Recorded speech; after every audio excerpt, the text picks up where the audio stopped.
السلام عليكم، ازيكم عاملين ايه؟ يا رب تكونوا بخير. هبدأ كده ان شاء الله اعمل معاكم فيديو حلو هيعجبكم ان شاء الله، وتشوفوا طريقتي كده في حشو الفراخ.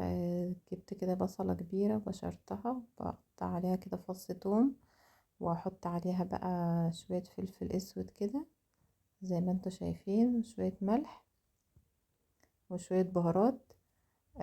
هعملهم كده مع بعض، اقلبهم كويس مع بعض، وهتبل بيهم الفراخ من جوه ومن بره قبل ما اعمل لها الحشو. هركنهم كده على جنب على ما اخلص الحشو. زي ما انتم شايفين كده معايا ديك بلدي. خليته بقى بحط كده بين الجلد واللحم كده، وبحط من جوه ومن بره. لما بتعمليه كده بيفرق معاكي قوي في الطعم، وبتبقى ريحة الشوربة جميلة. ومعايا هنا كده 2 حمام. عملتهم برضو، تبلتهم من بره ومن جوه. بعدين هبدأ بقى كده ان انا اعمل لهم نحشيهم لسان عصفور. هبدأ اعمل الحشوة. معايا كده الكبدة والقنصة بتاعت الديك. معلش البوتاجاز بتاع ماما كده بيحدف لورا، مكانش راضي يظبط خالص. احط بقى كده حاجة على النار، وطاسة كده هعمل فيها الكبد والقوانص، والتانية هعمل فيها لسان العصفور هحمر. ابقى شغالة فيهم هما الاتنين في نفس الوقت. حطيت هنا معلقة سمنة بلدي، واحط بقى هنا شوية زيت كده عشان احمر بيهم لسان العصفور. شوية البصل بقى اللي كانوا متبقيين معايا كده حطيتهم في الطاسة على معلقة السمنة. وهنزل الاول كده بالقرصة عشان بتاخد وقت شوية كده في السوا. هنا بقى حطيت نص كيس كده لسان عصفور. الكيس اللي هو تقريبا 350 جرام او حاجة، حطيت نصه كده. وهبدأ اقلبه. ايديكي في لسان العصفور على طول وانت بتقلبيه، علشان مفيش واحدة تغمق والباقي يبقى لونه فاتح، يعني كله يبقى لون واحد. بقلب القنص اهي، وبقلب في نفس الوقت لسان العصفور. ايديكي تبقى شغالة واخدة بالك من كل اللي انت بتعمليه على النار، عشان ما تنسيش حاجة وتحصل فيها مشكلة. يلا ما تنسيش بقى اللايك، زي ما تنسيش الحاجة على النار ما تنسيش اللايك ان شاء الله للقناة. يلا بقلب اهو لحد ما يبقى بقى اللون الذهبي كده الحلو. خلاص بقى نزلت بالكبدة. حسيت ان القنص خلاص استوت. لسه بقى لسان العصفور بقلبه لحد ما ياخد اللون الذهبي، وعلى حسب برضو ما انت بتحبي لونه غامق فاتح، بس هو بعد السوا طبعا لونه بيفتح شوية. خلاص بقى لونه بقى حلو زي ما انا عايزة. حطيت عليه الكبد والقوانص، نقلتهم بقى على عين صغيرة كده. احط لها بقى المية بتاعتها، يعني انا بسويه تقريبا نص سوا. نوع لسان العصفور ده بياخد مية شوية، مش ان هو مثلا تسويه كده حاجة بسيطة، لا. كنت بظبط بقى الملح بتاعه. حطيت ورقتين كده لورا. طول ما انت عندك 7 بهارات حلوة، بتحطي منها، بتغنيكي عن بهارات كتير. هنا بقى حطيت شوية زيت، وكنت بشرة كده بصلة هعمل شوية سبانخ. بقلب برضو لسان العصفور واشوفه لو محتاج مية كمان ولا لا. خلاص كان استوي بقى، بس هو خد مية زيادة بصراحة، خد كتير. هحطه بقى في حاجة كده عشان يبرد، عشان طبعا مش بتحشي وهو سخن عشان ما يفرقعش. بقلب بقى البصلة كده اللي انا بعملها للسبانخ. زي ما انتم شايفين لسان العصفور بقى بيطلع دخانة لسه سخن. وبقى نزلت بقى على البصلة بشوية طماطم، تقريبا 3 طماطمات 4. بدأت احشي بقى الحمام. ما تكبسيش الحشو برضو، عشان الحمام او الفراخ او اي حاجة معاكي ما تفرقعش. وهوريكم دلوقتي طريقة السوا بتاعتي.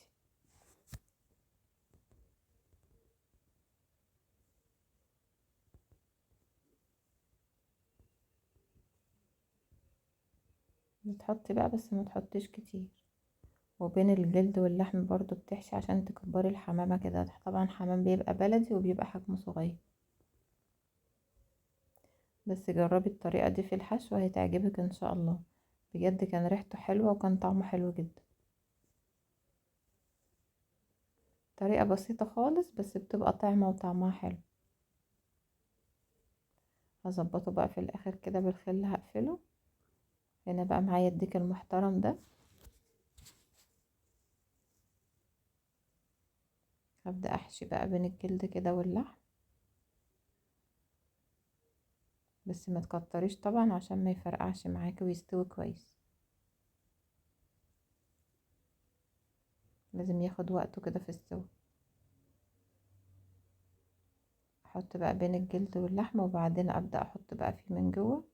هو ما شاء الله خد كل الكمية اللي عندي، ما تبقاش حاجة الحمد لله. ما شاء الله شوية اللي انا حمرتهم على قد الديك والحمامتين. جربي كده ان انت تتبلي الفراخ او الحمام او البط اي حاجة كده قبل ما تحشيها. تتبليها بقى بالبصل كده والفص الثوم وشوية الفلفل الاسود والسبع بهارات وشوية ملح. بجد بيفرق قوي في طعمها. هنا خلاص بقى كانت الصلصة اتسبكت. هنزل عليها بقى بالسبانخ دي متفرزة. هقول لكم بقى بنفرز السبانخ ازاي. بنجيبها وننضفها كويس ونغسلها ونقطعها ونصفيها وبعدين نحطها على طول في الكيس ونفرزها، ما بنعملش فيها اكتر من كده. هنا بقى دلوقتي بدأت ان انا اسوي الفراخ. حطيت حلة على النار. حطيت فيها الديك والحمام، وطبعا حطيت بقى الحاجة بتاعة الشوربة، البصل والجزر والطماطم والفلفل الاسود والملح واللورة والحبهان. عندك زر ورد ماشي، كبيبة ماشي، اي حاجة موجودة بتحطيها. هنا خلاص بدأ يغلي. شفتوا الشوربة بتاعته حلوة اوي بصراحة. اما بتحطي بقى كده المعلقة وتلاقي الحاجة بتطلع لسه مية كده من جواها، يبقى لسه مستوتش. بسيبه كده يغلي غلوتين 3 كده على نار عالية، وبعدين اوطي عليه بقى عشان يستوي كويس. هنا بقى كنت هعمل شوية رز كده بشعرية جنب الاكل. بصراحة انا زعلت ان انا عملت شوية لسان عصفور صغير. كنت مفروض عملت الكيس كله او اكتر، عشان كان عجب ولادي قوي، كانوا حابين اللسان العصفور، كان طعمه حلو. بس قلت هعوضكم المرة الجاية ان شاء الله. هبقى اعمل لكم ان شاء الله لسان عصفور كده في فيديو لوحده. بعمله كده زي الرز البسمتي. طبعا انتوا عارفين الرز البسمتي بقى غالي جدا، فالناس كلها اتجهت دلوقتي لسان عصفور ان هي تعمله زي الرز. عملته كذا مرة بصراحة كان جميل قوي. هبقى اعمله لكم ان شاء الله قريب. هنا بقى حطيت شعرية. حطيت اول حاجة زيت وسمنة، وحطيت بقى الشعرية. انا بحب اكتر الشعرية في الرز. بتخليه حلو كده وطعمه حلو. طبعا انا مش بعمل احسن حاجة يعني في الاكل، بس انا بوريكم طريقة ان انا بعمل الاكل فيها ازاي. وكلنا نفيد ونستفيد من بعض، واللي عنده حاجة جديدة يقولها ومفيش اي مشكلة يعني. مش معنى ان انا بعمل اكل ان انا بعمل احسن حاجة يعني، لا خالص. بس انا بحاول ان انا اوصل لكم يعني فكرة ان انا الحاجة اللي طريقتي إن في عمل الاكل، وانتوا عايزين تحبوا ان انتوا تعملوا بيها مفيش مشكلة. ما تحبوش برضو مفيش اي مشكلة. انا حابة الموضوع يعني، مش ان انا بعمله علشان حاجة معينة. بحب ان انا اعمل الاكل واقف في المطبخ واعمل اكلات جديدة. احط بقى شوية الرز اللي انا غسلاهم. هبدأ اقلبها بقى كويس. بتشوحي الرز كده مع الزيت والسمنة مع الشعرية اللي انت محمراها. شفتوا الحلة بتجري من على البوتاجاز؟ شفتوا؟ والله بتجري. مش عاجبها. هبدأ اعمل بقى الطشة اللي ريحتها جايبة من اخر الدنيا دي. معلقة سمنة بلدي. بعمل لها طشة زي الملوخية بالظبط للسبانخ. تبقى ريحتها جميلة جميلة جميلة. وانتوا هتجربوا وتقولولي. عايزه كومنتات كتير بقى، متنسوش اللايك، شكلكم لسه ما حطيتوش اللايك والله. متنسوش يلا لو كملتوا معايا الفيديو لحد هنا تحطوا اللايك وتحطوا لي كومنت بقى حلو، وتقولوا لي الاكل عجبكم ولا لا. هنا بقى حطيت معلقه توم بقلبها في السمنه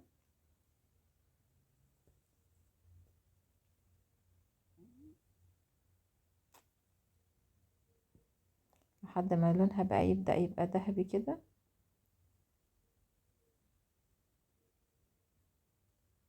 وبعدين احط لها بقى شويه كزبره ناشفه. بحب قوي الكزبره مع التوم كده مع السمنه البلدي، بتبقى ريحتها حلوه قوي، بموت في ريحتها،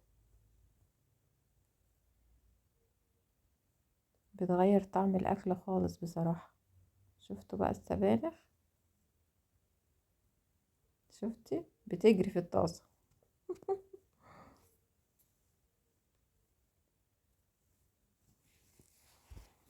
يلا الناس الاكيله بقى اللي بتحب السبانخ. في ناس بقى بتحط عليها عدس، بتحط عليها رز. لا احنا بصراحة متعودين ان احنا نعملها كده، مش بنحط عليها حاجة.